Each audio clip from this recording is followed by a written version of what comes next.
M0FXB Hamtech, welcome back to the channel. How would you like to have your own personal low orbit satellite tracking station for only about £25–30? How cool would that be?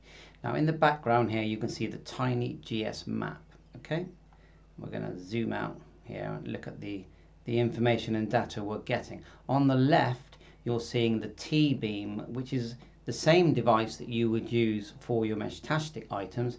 Similar setup process in the way you upload firmware that has been written by someone and it turns your device into this satellite tracker, not Meshtastic device. Now there are a few devices available, but this is the one I've gone for. It's about £23 delivered from Aliexpress. If we look at the site here from TinyGS, so the whole point of this it's a hobby item. No one needs to do this.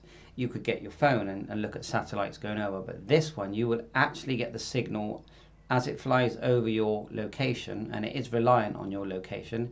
You will actually get the signal from the low orbit satellite. So I think that's a cool project, but there's some learning to do. You do need some usernames and passwords in the right place, and I've just started learning now. I'll put a link in to the device that I decided to buy.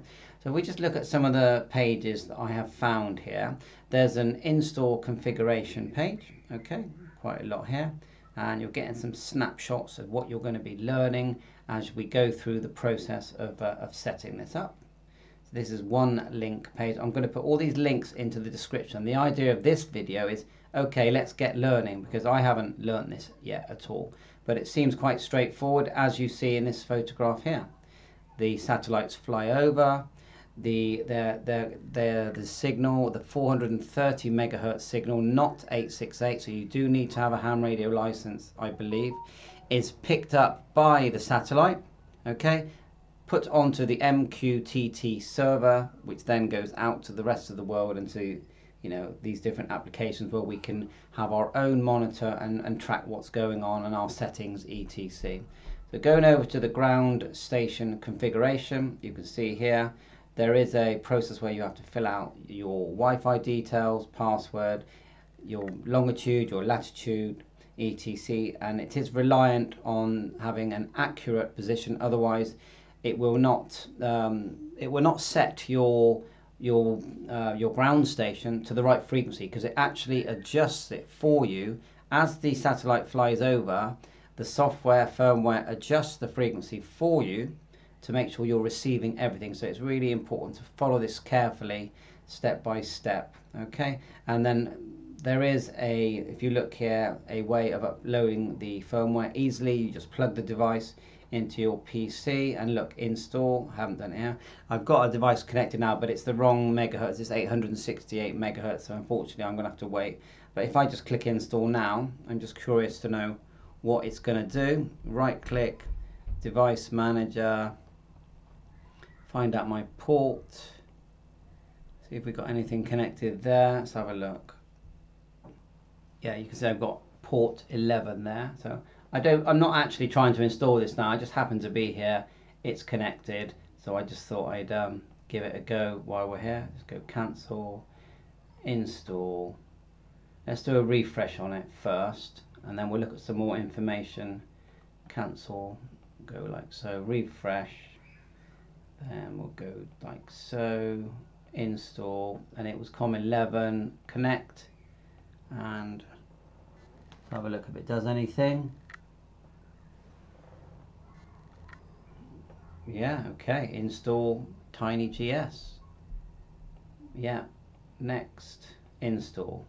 Okay, so if it works, it's erasing what's on there at the moment. Let me grab it. The thing is, if I move it, knowing me, I'm going to move it right in the middle of the install, so I won't do that. And remember, this is not an installing video, yeah, I'm just practicing here. It's an 868 megahertz device, which is a shame because I've got to buy another one. So you can see that look how easy it was to begin that install, and I'll do it again in another video. While it's quickly doing that, we'll go over to this page here. That's where all the maps are. That was the install page. This is the quick start guide. All these links are going to be in the description. And we could be at home comparing notes with the different items that we, different stations or satellites that are flying over us. And I find that fascinating because the problem with Meshtastic is, yes, you can get out and about and you do receive some messages and links, but I do find it like, okay, but satellites, that's different. A satellite flying over my head and I receive the signal, and then I can look at that on my PC at the dashboard, control dashboard that we get. Now that really does appeal to me. So it looks like when it boots up, it will have that. It's got quite a nice screen on these when it's running. It says wrapping up at the moment. This will take 2 minutes. That was a fast 2 minutes. Then we just go next. So it says it's done it, but right, like I said earlier, I don't know if it has because see, it logs and console. Should I just click that as well? Just going to click that back. Where was I? Logs and console. I don't really know what that is either. Download logs and console. Yeah, why not? Reset device and back. And back to this. So I'll put all the links in. We've got lots to learn. I'll just quickly reboot the one that I did. See if anything happened. And let you know if that's any good.